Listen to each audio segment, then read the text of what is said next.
welcome to a brand new episode of Sequel Rights, the podcast where we take a look at franchises that make you go, they made how many of those? And we give each and every sequel a fair trial. My name is Justin Camps, and I'm here with... Elizabeth Helly. And... Tyler Hymanson. And welcome back to another fun-filled quarantine virtual episode. I mean, they're all virtual for you guys, I guess. For us, it's even more virtual. You can't feel the echoes of our voices bouncing off each other. You That's can just right. tell. We know you can. Yeah. Well, we're happy to be back doing another fun-filled episode on Herbie for you guys. And, yeah. Yeah, and if you have suggestions for what we should do next, as we speed away from this franchise, you can email us at sequelrights@gmail.com or find us on social media on Twitter, Instagram, and Facebook at Sequel Rights. Please go for it. Go ahead. No, you go. I was going to say, rate, review us on Apple Podcasts.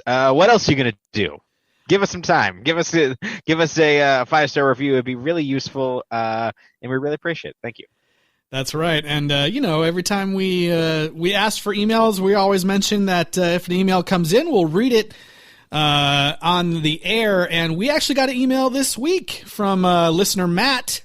Emailed in saying, "Dear Sequel Rights podcast team, I've loved your episodes covering the Herbie franchise.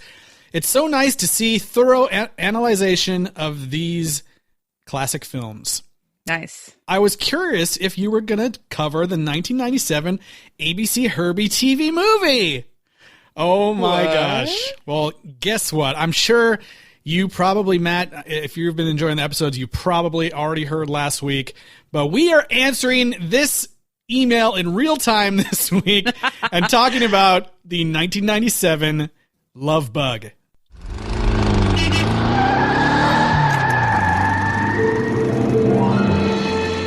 It was a time of love. Love was everywhere. In our homes, in the streets, even in our cars. Especially in one little car. He was known as Herbie. He was amazing. Full of love. Able to do incredible things. He was a daring little car. Wild. Willing to try almost anything. All for the love of his owner, Jim Douglas. That was then. You little piece of worthless junk! This is now. I don't believe you! Come on, move it! Well, thank you for the lovely introduction, Dean Jones. His name was Herbie, and he was amazing. It was the best of times. It was the worst of times. All for the love of his owner, Jim Douglas. Me. Yeah. The real star of the Herbie franchise. And since we just heard that recording, I just want to say at the top, we do not get our delightful little flute theme at all in this, unfortunately. No. But we get a lot of twangy, country, I don't know. It sounds like, I was like, is this scored by Angelo Badalamenti? Because it sounds like the Twin Peaks, bow, bow. I'm like, okay, whatever. There's actually some really great score in this movie, even though I know we don't get to hear the original theme, but I feel like it's a little bit more modernized, and it comes to us from it was very heavy-handed sometimes, but yeah. I mean, I think it's a TV movie, so I think it's trying to be for sure. And I mean, it comes from Shirley Walker, who is well known for the Batman animated series. So. Pretty cool. So Herbie is not in a great situation when we start this movie off.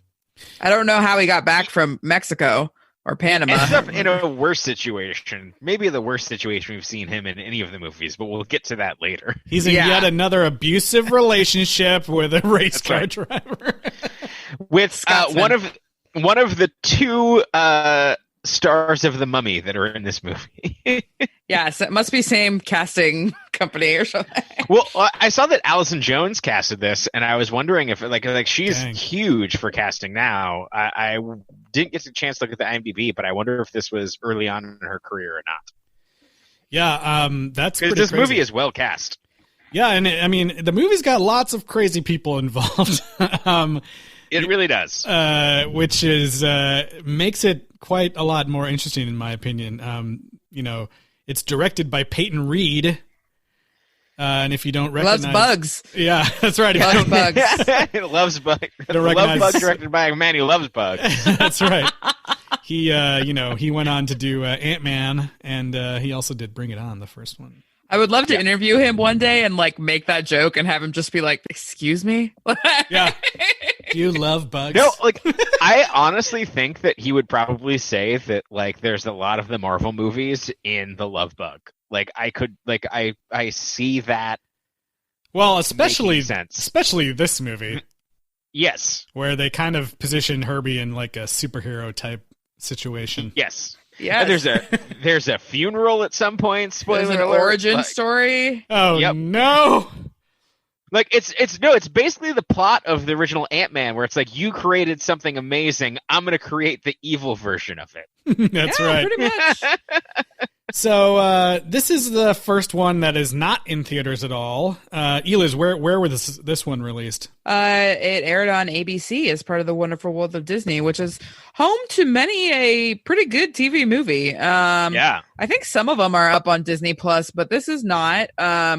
It's available on VHS if you can find it, and maybe on YouTube, but I wouldn't know anything about that. Hey man, I feel like if it's not readily available, I would have paid money to rent it. Why not? Oh, I totally would have paid money to rent it. Absolutely. And I do think that this is something I think Herbie fans have wanted this on Disney Plus, have wanted a Disney Blu-ray. And I think that, we'll get to the ratings later, but we can absolutely say that this is justified on being on Disney Plus or even getting a full Blu-ray release. Oh, for sure. I feel like it's got to be a rights thing, because why would you put freaking, Bananas and Monte Carlo up, but not this? Because this has it's good. We're going to keep talking about it, but yeah. Yeah, I'm not really sure. It must be something with the way that Wonderful World of Disney was produced or something. Yeah. I'm not Yeah. really sure. I mean, because there's But I plenty guess... of terrible movies on Disney Plus. So, Yeah, and some of the other ones are I believe the Las Vegas Treasure Island one is on Disney Plus. I think Cinderella is, right? I don't know. I don't know. I haven't looked. But anyway. So Herbie's owned by an abusive Scotsman who is so pissed at the end of losing another race that he just basically throws him to the junkyard. Yeah. This is John Hannah playing Simon Moore the Third. The third. And then Tyler's favorite person ever. Not true. Oh, okay, fine. Second only to Kurt Russell. Yeah, I was like, Tyler's second favorite person. It's got to be My really bad. close. It's got to be Please really close. excuse me. Goodness, how could I make that mistake? Bruce Campbell. He's a failed race car driver / mechanic, and he are there real races like this where the goal is you have a certain amount of time to fix a car and then you have to race it and you get to keep it? No. Is that a real thing? There's also not real billionaires who wear windbreakers like that. I think this is barely a real thing in the world of this movie. If you notice on the poster, it's only the second annual fix-off or whatever it says. Fix-a-thon or whatever it was, yeah. So it's supposed to be funny at this point. When I was looking at Peyton Reed's filmography, I didn't realize how much comedy cred that he had. So he directed a bunch of episodes of Al TV before this. He did a bunch of episodes of Upright Citizens Brigade, which is why I always thought that Adam McKay helping to write on Ant-Man was a Paul Rudd, connection, but I didn't realize that he directed legit episodes of Upright Citizens Brigade. So this is kind of around the LA comedy nonsense. Jeff Garland shows up in this movie later. Yeah. It's really interesting. But yeah, I think that there's definitely some straight up comedy beats in this movie. It's kind of making fun of itself throughout. Yeah, and Bruce Campbell, I mean, who would have thought that he was ever starring in a Love Bug film? But nobody, not me. Yeah, but I think he did a really good job of modernizing that character, because it's both a sequel and a remake, so it's almost the same plot of the original movie, but also it's a sequel. And this Bruce Campbell character is very similar to what Jim Douglas was, but in a modernized kind of way. Yeah, I thought that this movie was really cool because in the last few years or so, everyone was really talking heavily about the idea of a Lego sequel and how trying to figure out how to how to, come up with a word for that. And I think that's kind of what people settled on. And this movie is doing that like in 1997, like way before it's like a super common thing that's happening every year here now. Yeah, it's like it's the blueprint for it. Like it's doing it's Herbie Awakens, before The Force Awakens. Like it has all of those tropes in it. Yeah, and like very specific callbacks and repeat moments and stuff throughout the movie. And the only person who can save us is an old ass actor who played this character before. That's right. He knows what to do. Stop this funeral right now. I mean, yeah, I just thought that Dean Jones as Jim Douglas was like really good in this movie. Like, I feel like he did more acting in like the one scene where he like sits in the car and they're waiting to see if the repairs they've done have worked, and they give him the honor of turning Herbie on again for the first time, and he like tears up and he looks like really emotional. Like, I was like, oh, is there dust in my eye? Like I thought that was such a great scene. He did more acting in that scene than all of Monte Carlo. Yeah. The entire trip to Monte Carlo. So I just thought like he was such a great presence in this film, but not like trying to steal the show either. Like definitely trying to pass the torch. Exactly. Like he did such a great job, like really selling that relationship that, the time, that much time had passed, and he's seen an old friend at a really low moment in his life or death. Yeah. Actually. And Bruce Campbell is doing such a good job of emulating his previous performance. Yes. Like, and kind of doing that. And also kind of reflexively poking fun of it as well, of just like, I'm this blustery, egotistical guy. And like when he makes the realization that he was not the talent behind the driving, like it's such a simple moment that works so well. It's just like, oh no, it wasn't me at all. Okay, great. Yeah. I mean, Bruce Campbell is his like complete charismatic self in this movie. And he's got that like, I mean, for these movies that started back in, the late 60s, I feel like he has that, he's like modernized that old Hollywood charm. Yes. Like just with the delivery of his lines and everything. And like there's a moment towards the end of the film where I'm like, that must have been the one line they had him read just to do the audition quick and then like sign him. Let's do it. Yeah. It's just like, him and also the main lead, Alexandra Wentworth, who plays Alex, I feel like they have a really good chemistry in this movie, and something that we haven't really seen for a few I really films. liked her character. It was a modernization also of the Michelle Lee character.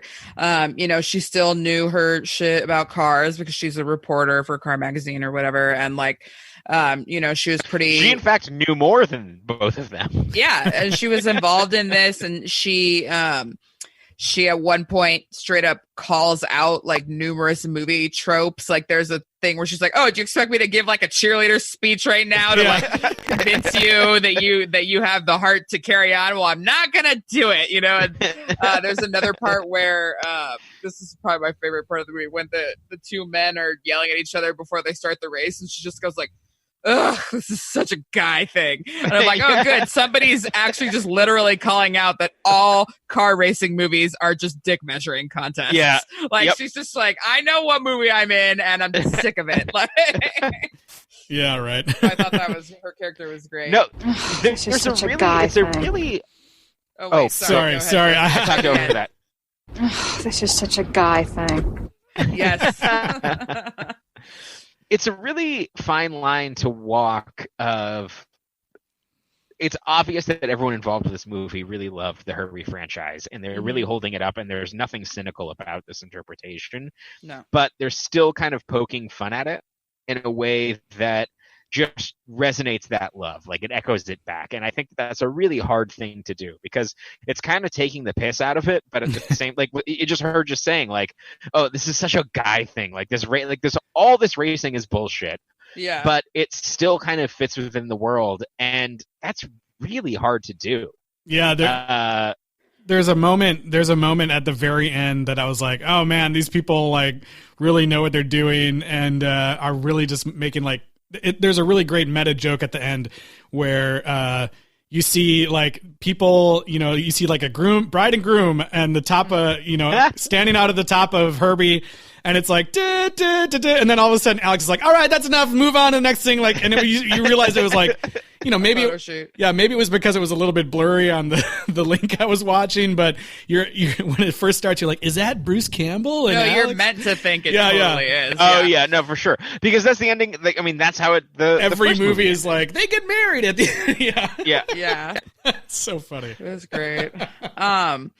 So yeah, Bruce Campbell ends up with Herbie after this fix it up race, and he starts getting a lot of attention. He's jealous of Herbie a little bit for a while, and there's this side character who sort of is taking the role of the Buddy Hackett character. Mm-hmm. I didn't love the character much. I liked how he functioned in the story, in that same way that Buddy Hackett did, but I didn't quite love the modernization of I know Buddy Hackett was also making art out of car pieces, but this guy was kind of like, I don't know. Was he making vehicular art?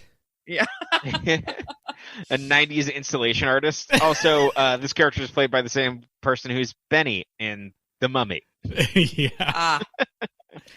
So yeah, but he's the one that can instantly communicate with Herbie, and is sort of like the conscience for Cooper, Bruce Campbell's character. Not only can he communicate with Herbie, because we saw like Tennessee, kind of like talking with Herbie or whatever, and sometimes mentioning what he thinks Herbie is feeling or whatever.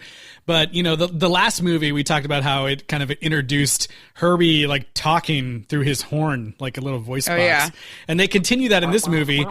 And in this movie, there's specifically moments where like Roddy is like translating the horns, like, I think he said descriptor cap or whatever. Yeah. Yeah. Herbie has fully become R2D2. Yeah, exactly. And there's a sidekick who can fully understand that language.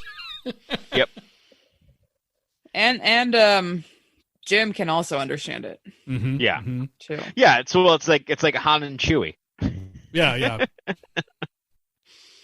So, we find out that so the Nemesis tries to steal Herbie and fails, or tries to thwart them, and then instead of that, he finds the old Nazi doctor that first designed the people's car, Dr. Stumpfler, who thankfully now just lives in Pomona. This was hilarious because I remember mentioning in our first episode that I was like so glad that there wasn't some dumb origin story with like a weird flashback, and I feel like this is exactly what I was talking about. This is the midichlorians of Herbie right here. And it is so stupid. Like, it's pretty bad.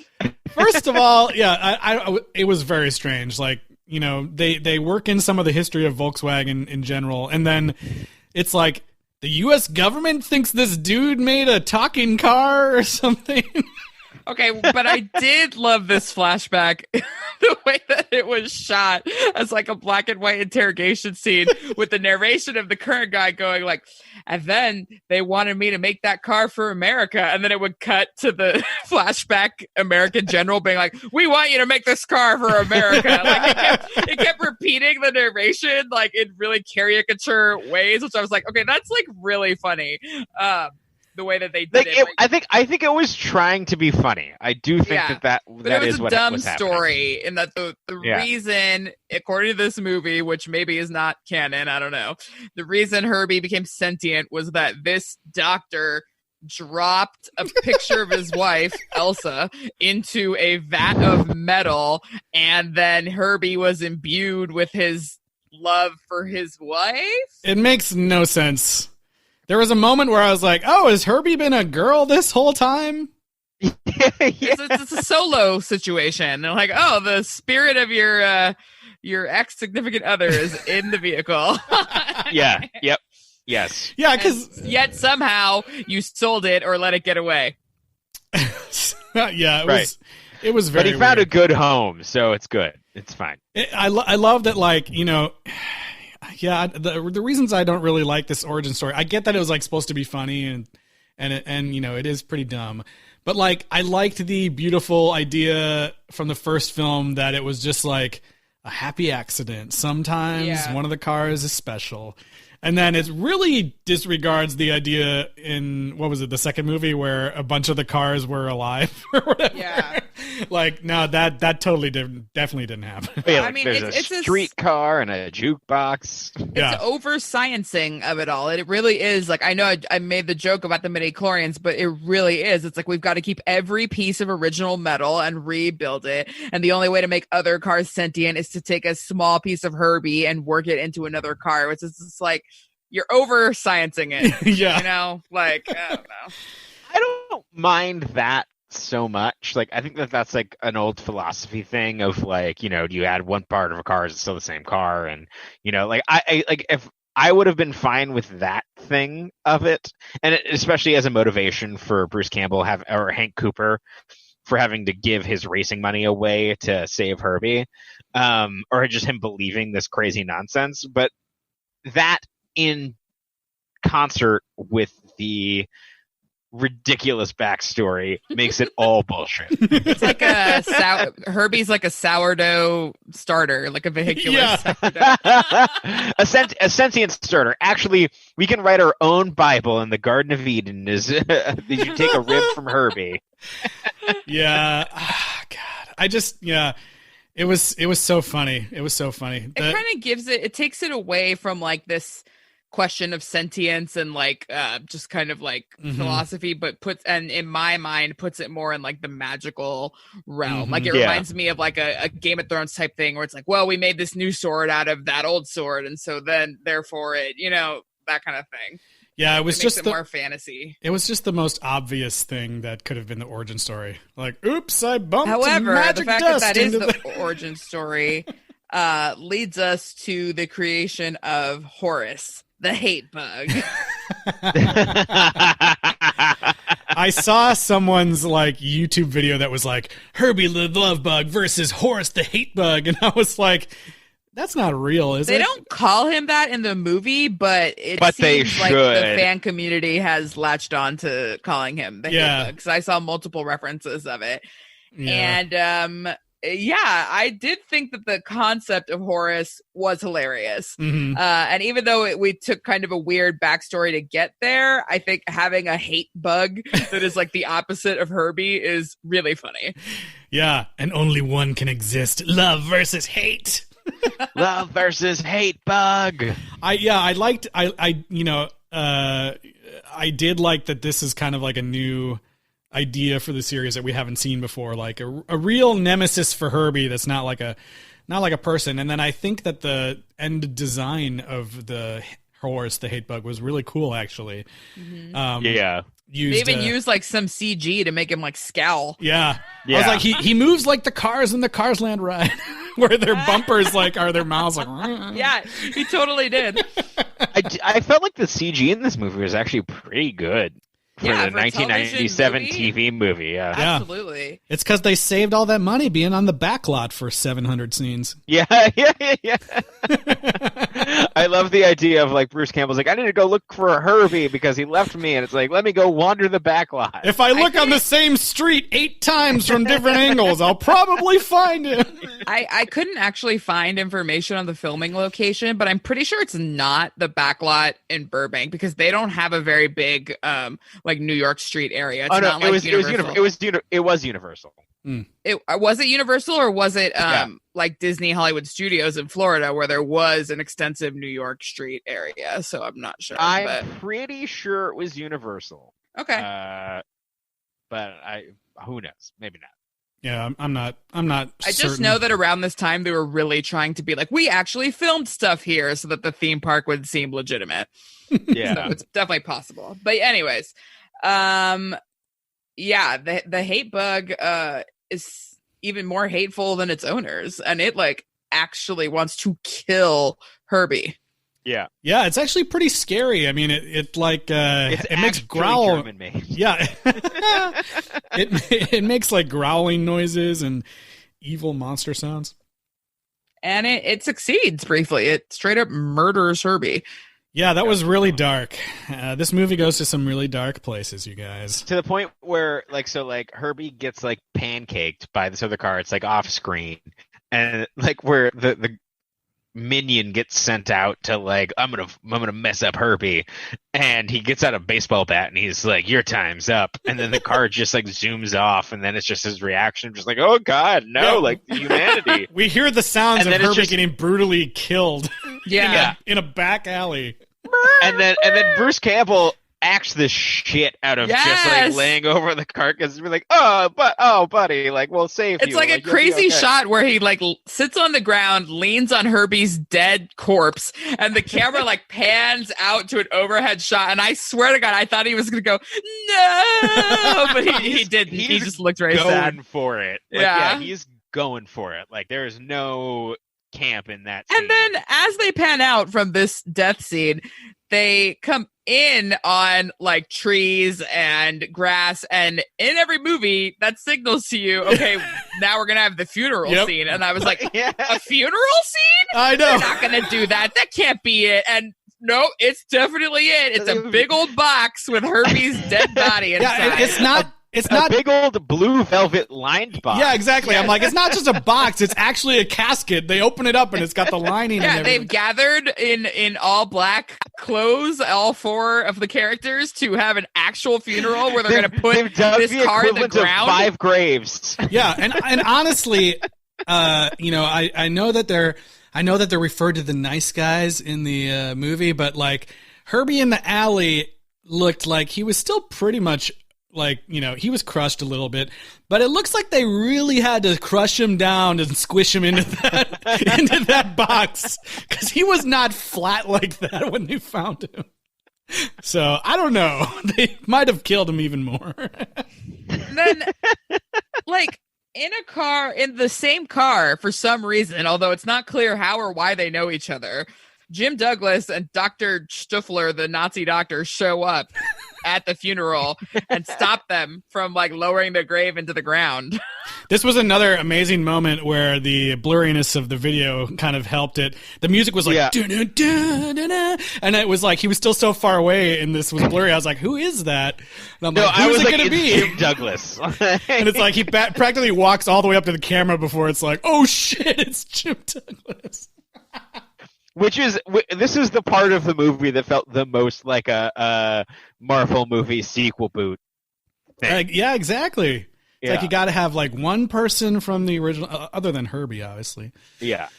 So they go through the whole thing and they're going to remake Herbie, no new parts. It's all got to be reconfigured from the same metal. And then they have this moment that I already kind of talked about where they're about to try it out and they let Jim Douglas start him for the first time, and it's like extremely emotional. Dean Jones, like I said, is just doing an amazing job with no words, just like the look on his face of like, God, I'm so, happy to be back with you again. And like, this is like, a spot where I've accomplished so much and now I'm sitting here again, which is probably like the actor Dean Jones's real emotions, even of just being on set and being with Herbie. And I just thought it was really great. And then when Herbie does come to life, he is equally happy to see Jim, and it's just so cute. But then they both kind of are like, well, yeah, we love each other, but like you're off with these people now. And Herbie is also like, yeah, I'm going to set these two up or whatever, So it's a very nice torch passing. The best detail of this exchange is that they're talking, like Jim's trying to like explain to Bruce or to Hank, what Herbie is, and he says he takes on the personality of his owner, and he does these things and he tries to get them what they want, and he says that's how I met my wife, and it's like, okay, so he met, like let's retcon all of that, like they actually got married, it's fine. I was like, is he referring? None of that crazy bullshit happened. I was like, is he referring to his current wife, or is he saying a wife as in like was my wife at one point? I met a wife that way. I mean, he met both chicks with Herbie, so who knows? That's he true. He could have married Monte Carlo foursome lady. For that's all we true. know. I guess the line is ambiguous enough you could read it that way. But I was like, huh? I liked it. Like, I just took it as like the first. Like, this movie is such a has so much more direct things to the first movie that it was just like, yeah, 1-to-1. Like, screw you, Monte Carlo. Yeah, and it makes more sense because wouldn't people recognize the car that won the Trans France race? Trans France. I liked at the end of this scene, it was just my stupid brain, but like Jim Douglas is suddenly like, all right, well, I gotta go. I'll see you later. And he's like doing that kind of like saying goodbye while walking backwards, and the camera is framed in such a way where I was like, oh fuck, is he about to get hit by a car in this scene? I thought that first. It also passed through my mind, like, has he been a ghost? I was like, has he been a ghost this entire time? Like, I thought he was just gonna like fade away. Yeah, just like the way it's shot, it looks like one of those scenes where someone walks out into the street and then gets hit. Yeah, like a Mean Girls hit by the bus scene. Exactly. Ghost Douglas. I mean, Horace was alive at that point. He could have got him. So yeah, the final, and it's true what Alex says, it's totally just a guy thing, because the final race is not even any sort of established race. It's a full-on, like, well, I'm better than you. Well, I'm better than you. Like, situation. I did like how it came out. Bruce Campbell's like, it sounds like a duel. And then the dude just slaps him. Yeah. he slaps him in the face with his leather gloves. And even Alex is like, like, she like gasps. And I was like, damn. Like, and Bruce Campbell doesn't even like punch him back or anything. They just like cut to the next scene. I wanted to mention, like, this is since this was a TV movie, it had all these like built-in commercial breaks. And for whatever reason, like normally that like bugs me a lot when, because it bugged me like in American Tail and stuff like that. But I wasn't bothered too much here for whatever reason. It just felt like I was watching like, 6 short Quibi episodes. One that I really liked was when they started the race between Herbie and Horace out like in the desert or something. The guy who owns the garage, I think his name's like Chuck or something. He's like the one who's like, he's like, we need a flag. And they're like, here you go. And so then he has to do it, and he does the countdown, and the 2 cars stop and they drive away. And then he's just like, they're all gonna die, and he just walks away. And I'm like, it's like he's like, they're all gonna die, and then there's this weird moment of him like trying to start his car off screen for like 2 minutes. He spends the entire race trying to get his sweet talk his car into starting. We need to talk briefly about Chuck, because he has a line in this movie that really struck my soul, and I think that like everyone probably will relate with at some point. It's what I think about every time we hit record on this podcast. And I was just like, this is one of my favorite moments in the movie. We're doing something important here. Or at least I think it's important. He's like, we're doing something important, and then turns around super seriously like, at least I think it's important. That's important. Yeah. I laughed out loud at that moment personally. Sorry. Great. Yeah, he was some good comedy relief there. So starting this race, I really did like the throwback costumes and the setup of the girl and the sidekick both in the car for no particular reason except for story. And the costumes were really, good throwbacks, and the car's going. And Horace has a whole bunch of, what does he call them? Modifications. Modification number 1 through 3. He has 3 modifications, and the first one is like, Ben-Hur spikes coming out of his wheels, and I'm like, I'm actually pretty surprised that we haven't seen any race car do this yet in this series. We haven't seen any wacky racer type things. Yeah. Well, there was some in the first movie. He dropped like an oil slick and stuff, didn't he?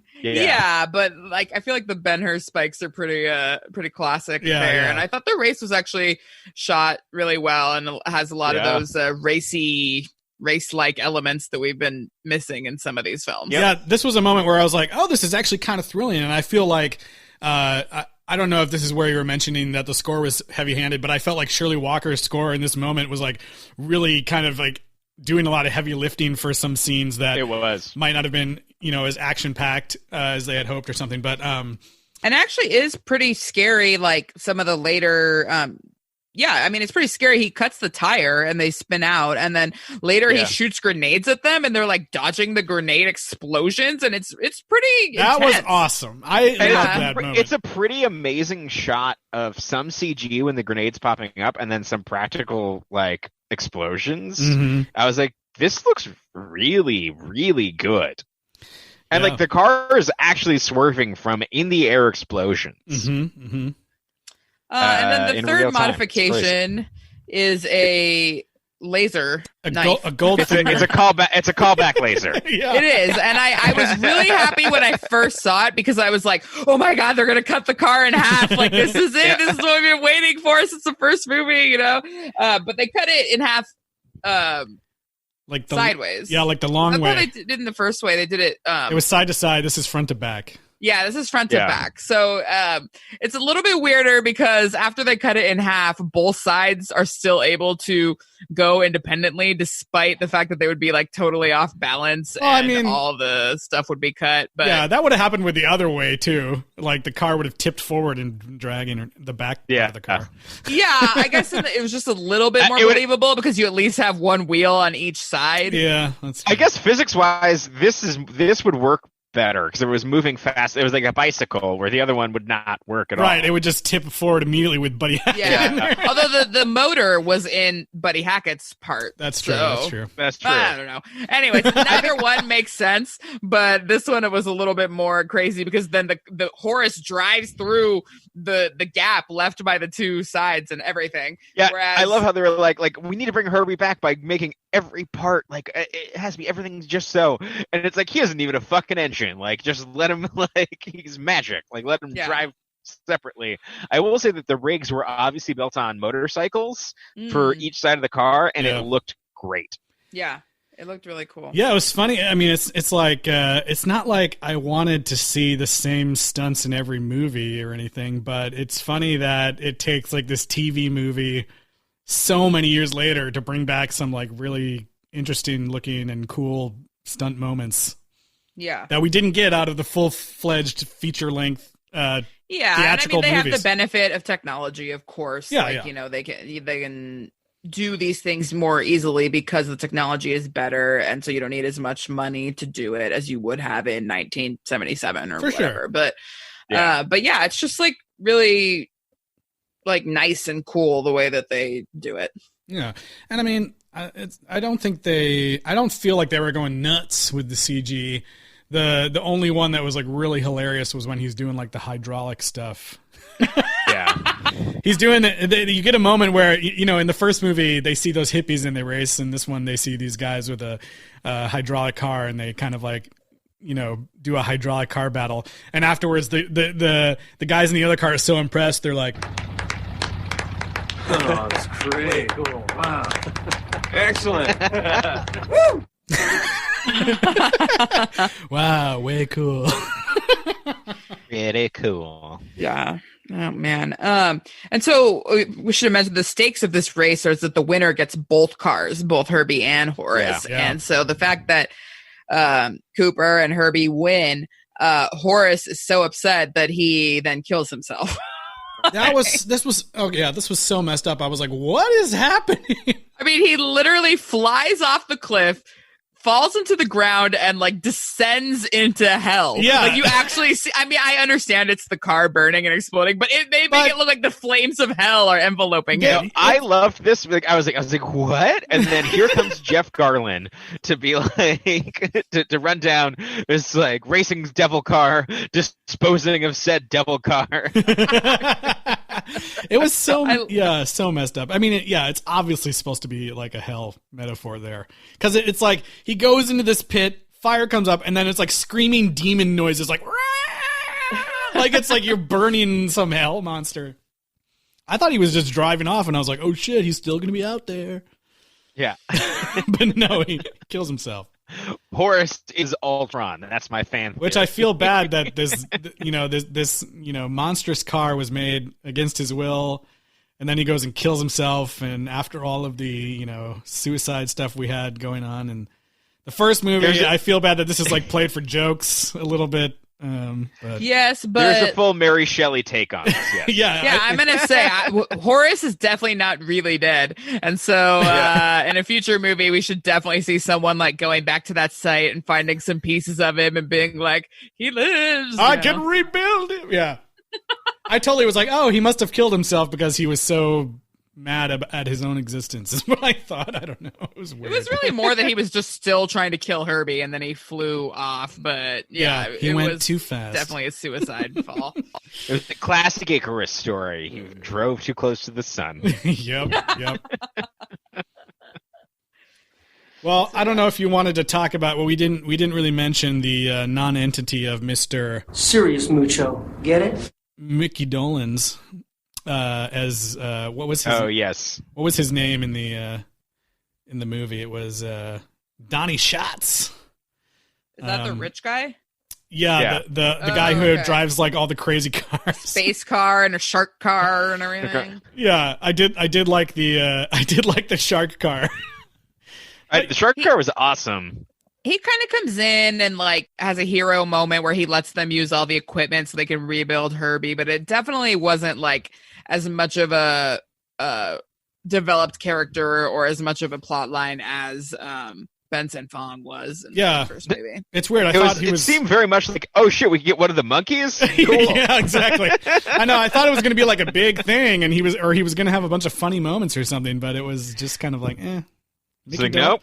Mickey Dolenz is in the movie, I guess. Also, this must have been before they passed that law where you had to say that no one received any compensation for the depiction of tobacco products in the film, because he has like a giant novelty cigar in his mouth like the entire time that he's like basically chewing on. It's never lit. He's just like rah, rah, rah, like rah. My favorite thing about his performance in this movie is that he forgets about, like, you can tell within the scene that he forgets about the cigar, and he's like, oh yeah, cigar, ha, and then takes a bite of it. Like, it's great because it's really bad. Yeah, the first part of this movie during that whole fix-off thing, I was like, oh man, this is going to be bad, because the whole, like, the entire 2 scenes with the fix-off, I don't know if they just didn't have the budget or whatever, but it seems like it's this big, huge event that's supposed to be like televised or something in the area and like a big, huge thing. And it sounds like this announcer is like over this loudspeaker to maybe 5 people. Yeah, there's like 10 people in the audience. But as soon as Herbie does start and goes immediately into that wheelie, I was like, oh shit. Oh, yeah. Like, wow. He also does it for a really long time. I was like, is he going to go all the way around the track as a wheelie? Yeah, it was pretty cool. And I did appreciate that the announcer was, I recognized him from Blazing Saddles. Oh, yeah. That's he was doing a great job. It just sounded really funny. Like no one was there. Yeah. The second annual Fix-It race. Well, I don't know. Were there any other fun callbacks or anything you guys remembered? Had anyone seen this, actually? No. Okay. Are you talking about of us 3 or anybody? Yeah, anyone. Anybody. Clearly, some people have seen our it. Listener Matt Somebody has seen puts it on YouTube. Our listeners have mentioned it. I love. There's a moment at the fix-off too that I was like, oh man, this movie definitely came out in 1997 when they introduce Alex and she comes and pulls out a disposable camera. Oh my god! Yeah, and I was like, one of those ones you got to crank. Yeah, and she was like, the magazine couldn't afford to send a photographer, and I was like, okay, that's true life, still an issue for journalists, but like the fact that she had to do it with a disposable camera is like unimaginable. It's very good. Yes. What did you guys think of the like, hey, what's your name kind of moment at the end? Ray Skywalker. At the end when she's like, Jim Douglas is like, hey, what are you going to call the article? And Alex is like, I don't know. I think I might call it The Love Bug.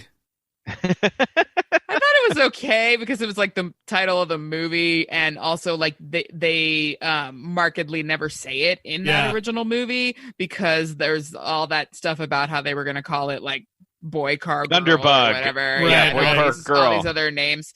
So I thought that was kind of like just a nice little wink to like the history. So yeah, I thought it was fine. I just immediately thought of Skywalker in that. It was funny, that moment. I will always think of that now. Yep. Sadly. But yeah, I don't know, Tyler. I mean, is there anything else you guys want to mention about this movie before we go into the ratings? The only thing I wrote down that we didn't talk about is when Bruce Campbell yells, "You could take your little snack bar and shove it" to that rich guy. Yeah. He's got lots of great moments. The line, yeah. I'll play the line that I was talking about. There's one like quintessential Bruce Campbell moment I feel in this movie. Like right when they're about to get going the race, he says he has this. Okay, gang. Saddle up. Yeah. And I was like, yes, Bruce Campbell. That's the line that like they had to have had him say that in the audition and be like, all right, this guy's great. Yep, it's him. It's got to be him. Only he could make that line sound so awesome. All right. Well, I think that I have a rating system if we're at that time. What's it going to be? How many clumsily dropped family photos would you give 1997's The Love Bug? I would say that, the other day I was looking at some photos on the desk and I was like, whoa, whoa, whoa, and I accidentally clumsily dropped 7 family photos into a frickin' vat of metal goop. Oh, that's why your Roomba has been so saucy lately. That's right. I was like, Roomba, are you alive? Yeah. So 7 clumsily dropped family photos for me.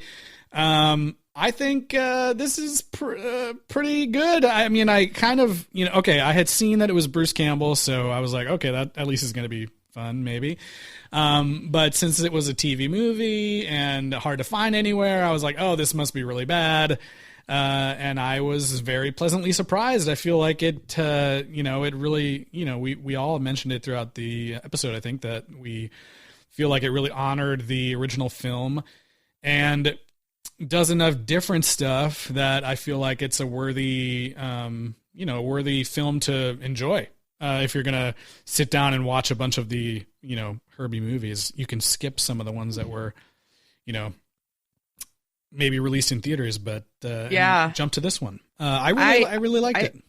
Oh, go ahead. No, I was just going to say, I really liked it. Yeah, surprisingly. Yeah, I agree. I would also drop 7 photos of my family in honor of this film. Whoa, whoa. I've created life. Elsa can also create life in Frozen. Oh, that's right. That's right. Yeah. Crossover. Anyway. Yeah, totally. Olaf's in a love bug. Sorry.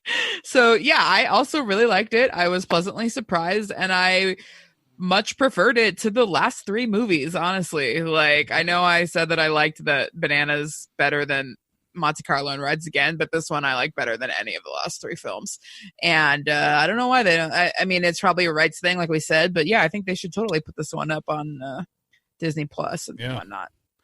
I'd love to see a full res version of it. Mm-hmm. Like, because I don't know at this moment if it looked good because it was blurry on the version that we watched, right. But I don't think so. It seemed like it was shot wonderfully and it looked like it would be great. Yeah, it's honestly a great, even though Jim Douglas is in Monte Carlo, like, it doesn't really add much to the relationship or anything. So you could just watch the first movie and then this one and, get a lot out of it, I feel. Well, and there's a lot of back and forth right now about like which movies, of course, need to be in theaters and which need to go straight to these streaming services. And like this one went straight to TV, like back in its time. And while I think it did have some of the beats of a TV movie, or like that would remind me of like a Disney Channel original movie, not those are lower in quality or anything. They're very high quality, but it's just sort of like the beats, I guess, kind of had that feeling. And I think this would be like really good, like if they remade one like this today, it would be good to go straight to Disney Plus, like they did with the Lady and the Tramp one, or some of these other ones. They're going straight there. Sorry, Tyler, go ahead. Oh no, I too am going to give it a 7. Nice. Clumsily dropped photo frames. I'm a fan. No, Steve. You have someone in your family named Steve. Surprised by this. I'm actually. I would like to look into more of how this feels very modern. This feels like the template for a lot of reboots and things, and done better than some movies that came out in the past 5 years. And so I wonder if it felt modern back then, or if it felt dated, or if it felt more TV movie, or like what's happening now is more basic than, what they could imagine back then, because it's kind of crazy that a 1997 made-for-TV movie has a lot of the bones of some of the biggest movies released, of like I said, like it feels like we made the Star Wars joke, we made the Marvel joke, but like it has these sequel boot tropes in it that it does pretty well. Well, it'll be interesting to see where this franchise goes from here, because we have the no pun intended Lindsay Lohan vehicle coming up next, and so we'll see how that goes. Yeah. I didn't.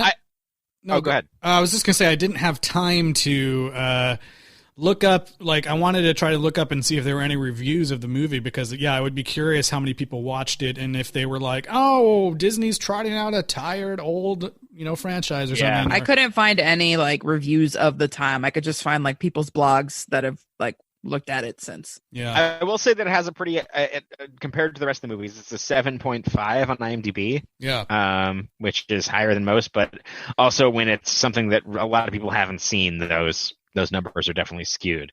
But no, and I think that I agree with what both of you said, is that it feels like a better direct sequel than anything we've seen before, and it has an awareness. It makes it modern, and also pays tribute to it in a way, while also kind of making fun of the source material in a way that I think is incredibly delicate and hard to do. And it's a great example of it. I really think that if you're a fan of the Herbie franchise and haven't seen this movie somehow, try to watch it. Email info@disneyplus.com or whatever you need to do. Customer support at disneyplus.com. And demand for it to be on the platform. Because I feel like more people should watch it. I think it does a great job. I think I might try to start the hashtag, like hashtag bring lovebug97 to D+ or something. All right, we'll give you some time to workshop that hashtag. Yeah.